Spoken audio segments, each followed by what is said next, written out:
Hello students, welcome on my YouTube channel Marison College. Today we'll discuss about endoplasmic reticulum यानी अंतःप्रदव्य जालिका। अंतःप्रदव्य जालिका क्या होती है, कहाँ पाई जाती है? जैसा कि आपने बेटा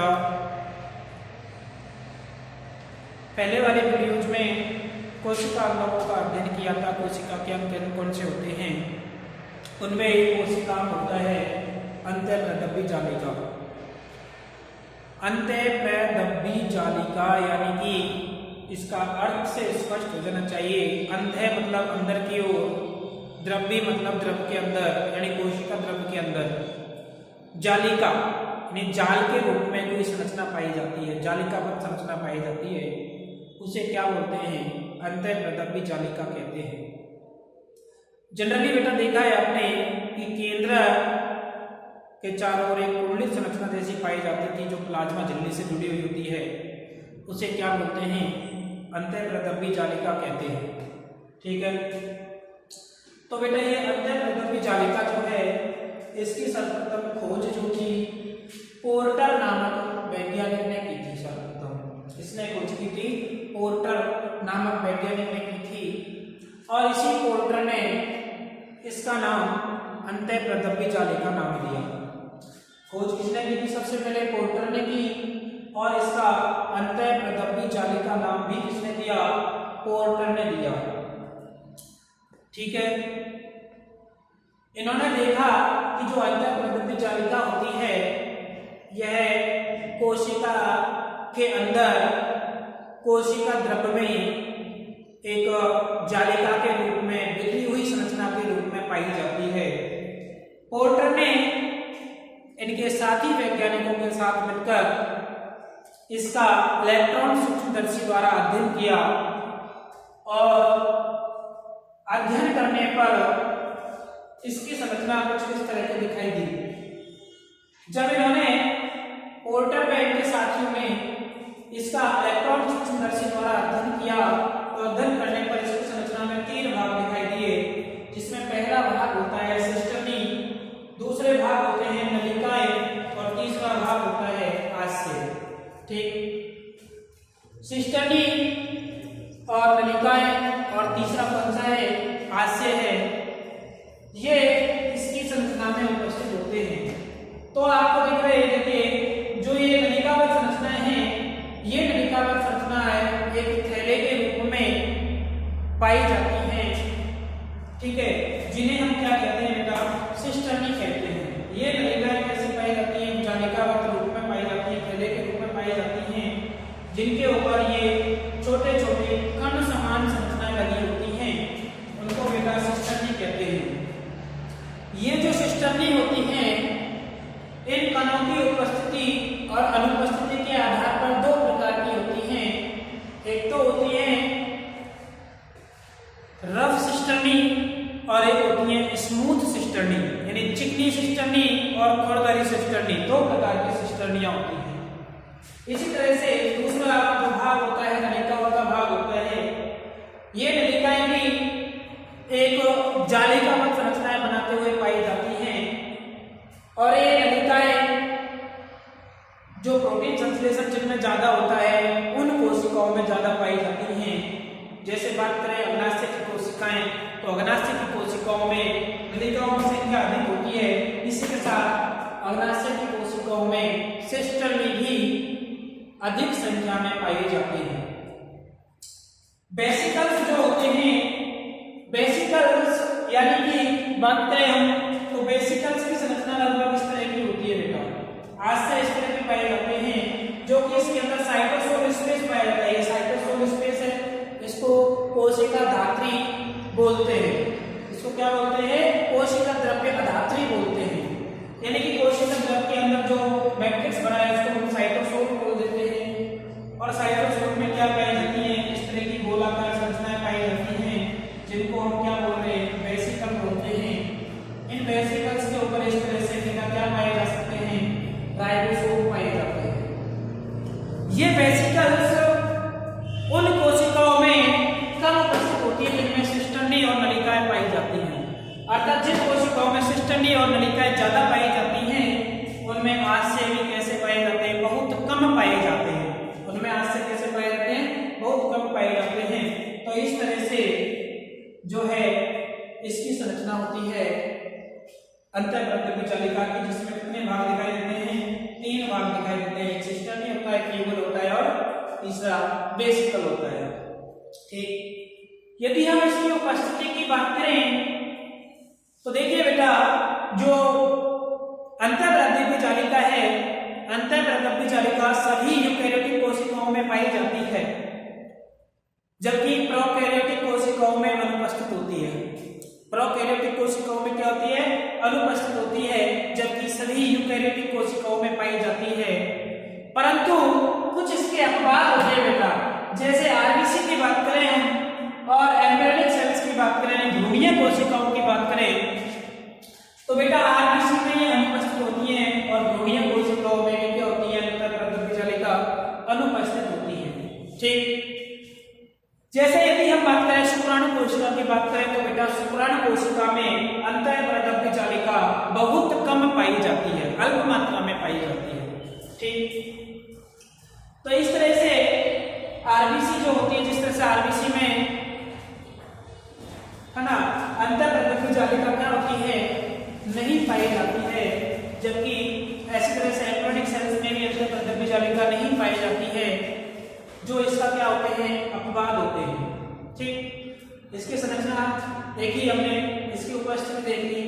उसके पश्चात यदि हम बात करें कि अंतःप्रदब्य जालिका जो होती है जनरली 2 प्रकार की होती है, जिसको हम राइबोसोम की उपस्थिति के आधार पर भी वर्गीकृत कर सकते हैं।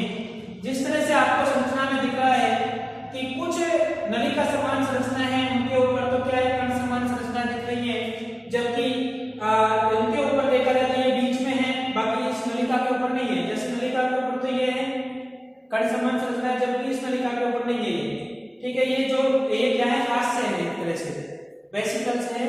तो बेटा इस तरह से कह सकते हैं कि राइबोसोम की उपस्थिति के आधार पर जो अंतःप्रदब्य जालिकाएं होती हैं 2 प्रकार की होती हैं, एक तो कणिकामय और दूसरी होती है अकणिकीय।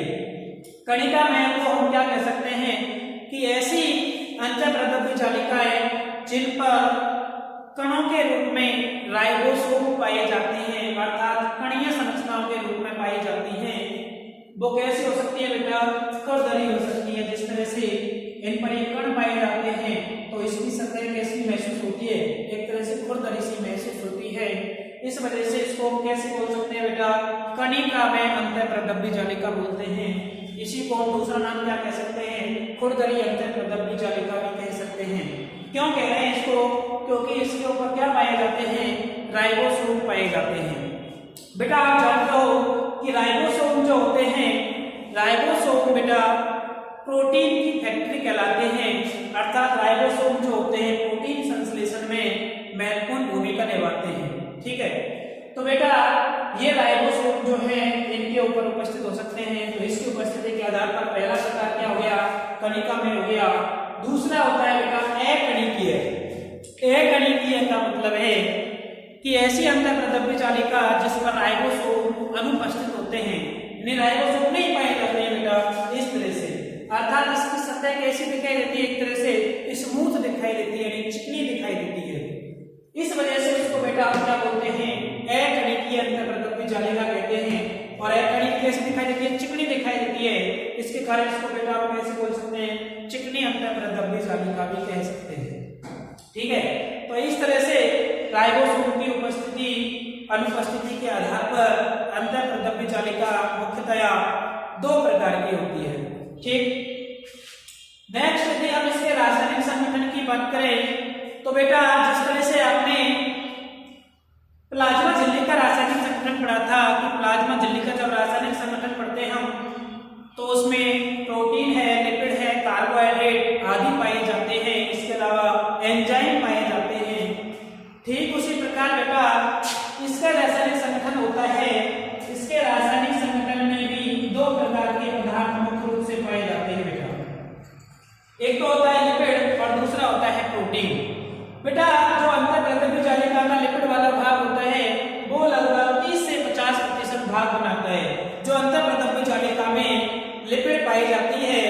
लगभग कितने प्रतिशत पाई जाती है? 30 से 50% पाई जाती है, जबकि प्रोटीन जो होती है लगभग 50 से 60% इसका भाग बनाती है। ये जो लिपिड होती है बेटा अंतःप्रद्रव्य जालिका में जनरली फॉस्फोलिपिड के रूप में पाई जाती है। इसके रूप में पाई जाती है बेटा, फॉस्फोलिपिड के रूप में पाई जाती है। फॉस्फोलिपिड में भी लेसिथिन मुख्य रूप से पाई जाती है। ठीक इसी तरह से प्रोटीन जो होती है पाई जाती है। इस तरह से जो है इसका रासायनिक संगठन जो होता है, रासायनिक संगठन में दो प्रकार के पदार्थों से मिलकर बनी होती है अंतःप्रद्रव्य जालिका। एक तो हो गया लिपिड और दूसरा हो गया प्रोटीन। ठीक है बेटा, इसके अलावा इसमें कुछ एंजाइम भी पाए जाते हैं। वो एंजाइम जो है विभिन्न प्रकार की उपापचय क्रियाओं के लिए उत्तरदायी होते हैं। इसी तरह से इसमें एक विशेष प्रकार का एंजाइम पाया जाता है बेटा, जो कि डिटॉक्सिफिकेशन में इंपॉर्टेंट होता है या निरावशीकरण में भूमिका निभाता है। ठीक है, तो इस तरह से इसका रासायनिक संगठन होता है। एक शब्द आता है माइक्रोसोम्स। माइक्रोसोम्स का मतलब क्या है? देखिए दो शब्द है इसमें, माइक्रो प्लस सोम। सोम जो है सोमा से बना है। माइक्रो का मतलब क्या होता है बेटा? सूक्ष्म। और सोमा का मतलब क्या होता है? सोमा दैट मीन्स बॉडी या काय कह सकते हैं। ठीक है, यानी कि हम कह सकते हैं काय। काय का मतलब क्या है? अंतःप्रद्रव्य जालिका। हमारा शरीर क्या है, हम इसकी बात कर रहे हैं। अभी हम अंतःप्रद्रव्य जालिका की बात कर रहे हैं, तो इसका बॉडी यही होगा अंतःप्रद्रव्य जालिका में। बॉडी का मतलब क्या है? अंतःप्रद्रव्य जालिका है इसका सूक्ष्म भाग बेटा। तो माइक्रोसोम्स क्या होते हैं? अंतःप्रद्रव्य जालिका के सूक्ष्म काय होती हैं। अभी बेटा ये सूक्ष्म काय जो होती है माइक्रोसोम्स होते हैं, इनका निर्माण कैसे होता है कि जब हम सेंट्रीफ्यूजेशन कराते हैं यानी अपकेंद्रण कराते हैं, किसी भी कोशिका का जब अपकेंद्रण कराते हैं, तो अपकेंद्रण कराने पर क्या होता है कि जो बेटा अंतःप्रद्रव्य जालिका होती है, उस अंतःप्रद्रव्य जालिका की जो कोशिका झिल्ली होती है, कोशिका झिल्ली टूट करके छोटे छोटे अणुओं में विभक्त हो जाती है। उन छोटे छोटे अणुओं को बेटा हम क्या कह सकते हैं? कोशिका का या कोशिकाएं का छोटा भाग कह सकते हैं। तो बेटा इस तरह से कह सकते हैं कि कोशिकाओं को जब अपकेंद्रित किया जाता है यानी सेंट्रीफ्यूजेशन किया जाता है, उनको घुमाया जाता है ना। सेंट्रीफ्यूजेशन एक प्रकार की मशीन है बेटा, उसमें हम क्या करते हैं? किसी भी कोशिका को घुमा करके उसका एक विलयन तैयार करते हैं, जिसमें से हम इच्छित कोशिकाओं को अलग करते हैं जिसके द्वारा। ठीक है, तो इसको जब सेंट्रीफ्यूजेशन को हम घुमाते हैं, तो घुमा करके क्या होता है? अंतःप्रद्रव्य जालिका जो होती है, उस अंतःप्रद्रव्य जालिका की जो प्लाज्मा झिल्ली होती है टूटकर छोटे छोटे टुकड़ों में विभक्त हो जाती है। उन वो कैसे आकृति धारण कर लेते हैं? गोल आकृति ग्रहण कर लेते हैं, जिन्हें हम क्या कहते हैं बेटा? माइक्रोसोम्स कहते हैं। ठीक, तो इस तरह से ये माइक्रोसोम्स का निर्माण कब हो जाता है? जब इसका अपकेंद्रण किया जाता है। आगे यदि हम बात करें कि जो अंतःप्रद्रव्य जालिका है क्या कार्य करती है, तो अंतःप्रद्रव्य जालिका के कार्य महत्वपूर्ण कार्य होते हैं, जिसमें सबसे पहला कार्य है यांत्रिक आधार यानी कि मैकेनिकल सपोर्ट। अब मैकेनिकल सपोर्ट का मतलब हमारे यहाँ पर क्या होगा? देखिए अंतःप्रद्रव्य जालिका जो होती है कहाँ पाई जाती है? कोशिका के अंदर, कोशिका द्रव और केंद्र के मध्य में पाई जाने वाली एक कुंडलित संरचना होती है। ठीक है, तो बेटा ये क्या करती है? जो केंद्रक होता है, जब हम संरचना की बात करते हैं तो केंद्रक इस तरह से होता है, जिसके साथ इस तरह से कुंडलित संरचना का रूप में पाई जाती है। तो बेटा ये क्या करती है? जो केंद्रक द्रव कोशिका द्रव होता है इसके अंदर भरा हुआ, उस कोशिका द्रव में एक जालिकावत संरचना बनाते हुए इस केंद्रक जो कोशिका द्रव है, इस कोशिका द्रव को क्या करती है बेटा? सपोर्ट प्रदान करती है, यानी कि विभिन्न अवयवों में इसको क्या कर सकती है? विभक्त कर सकती है। इस तरह से कह सकते हैं कि जो अंतःप्रद्रव्य जालिका होती है बेटा क्या करती है? कोशिका के लिए मैकेनिकल सपोर्ट यानी कि यांत्रिक आधार प्रदान करती है। ठीक है, इसी तरह से बेटा दूसरा इसका जो कार्य होता है आवश्यक पदार्थों का विनिमय, एक्सचेंज ऑफ एसेंशियल मैटर, है ना। यानी कि कुछ जो कोशिका के लिए आवश्यक पदार्थ होते हैं बेटा, देखिए ये केंद्रक है और केंद्रक के बीच में केंद्रिका है। ये अंतःप्रद्रव्य जालिका बेटा किससे जुड़ी होती है? बाहर की तरफ कोशिका झिल्ली से जुड़ी हुई है, यहाँ भी कोशिका झिल्ली है ना। तो कोशिका के लिए आवश्यक पदार्थ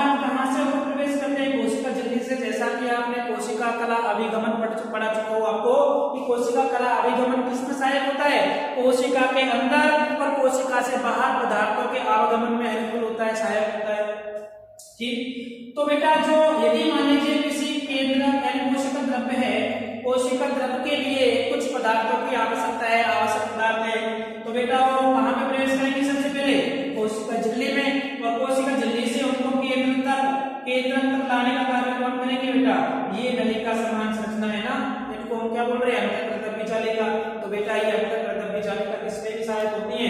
आवश्यक पदार्थों के विनिमय की सहायक होती है, विनिमय में यानी एक्सचेंज ऑफ एसेंशियल मैटर के अभिगमन में भी सहायक होती है। इसके अलावा बेटा दूसरा क्या है? अंतःकोशिकीय अभिगमन। अंतःकोशिकीय अभिगमन भी वही है बेटा कि इसके द्वारा जो है ना क्या है, कोशिका के अंदर कोशिकीय पदार्थ जैसे बैक्टीरियम, ग्लूकोज वगैरह है, सोडियम पोटेशियम है, इनका अभिगमन भी क्या हो सकता है? आसानी से हो सकता है। उसको क्या बोलेंगे बेटा? अंतःकोशिकीय अभिगमन। तो ये जो अंतःप्रदव्य जालिका है ये अंतःकोशिकीय अभिगमन में भी सहायक होती है।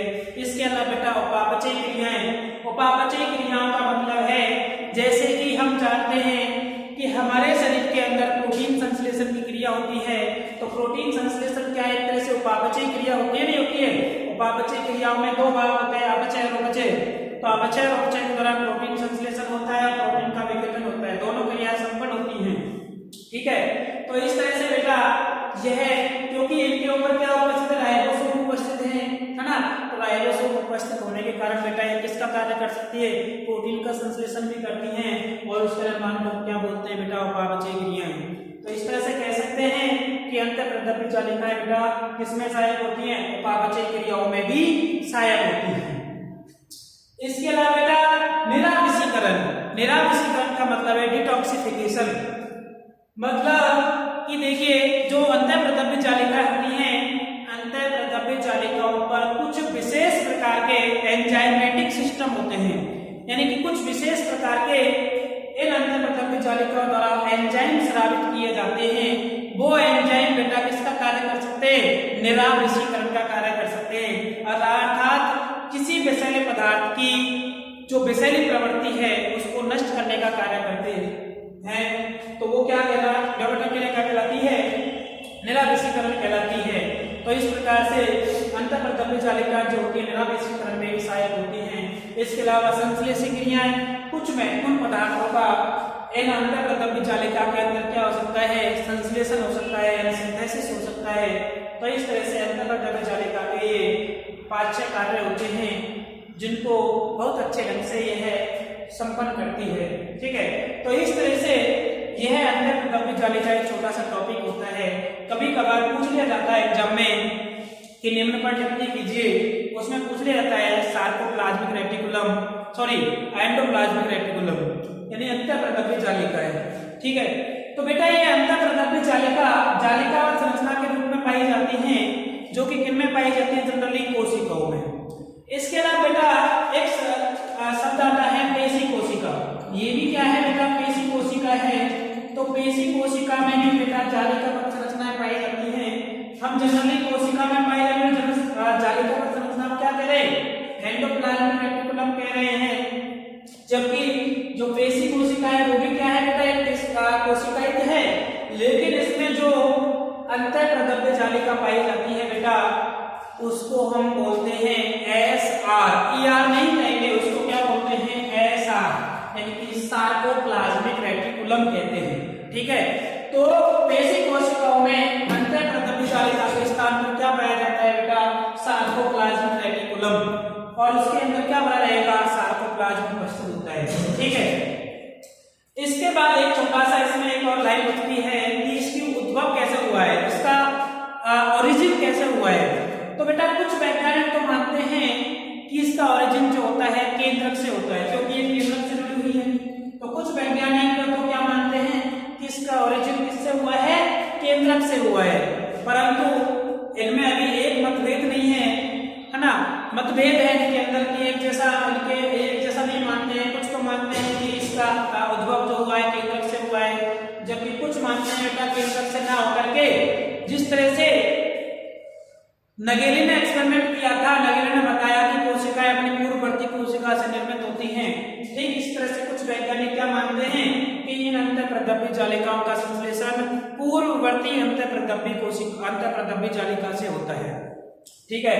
तो एक साइंटिस्ट है सेकेबिटस एवं पैलेट। सेकेबिटस एवं पैलेट ने क्या बताया कि अंतःप्रदव्य जालिकाओं का जो निर्माण होता है ना, वो अपने से पूर्ववर्ती अंतःप्रदव्य जालिकाओं से होता है, यानी कि पूर्व में उपस्थित अंतःप्रदव्य जालिका से नई अंतःप्रदव्य जालिका का निर्माण होता है।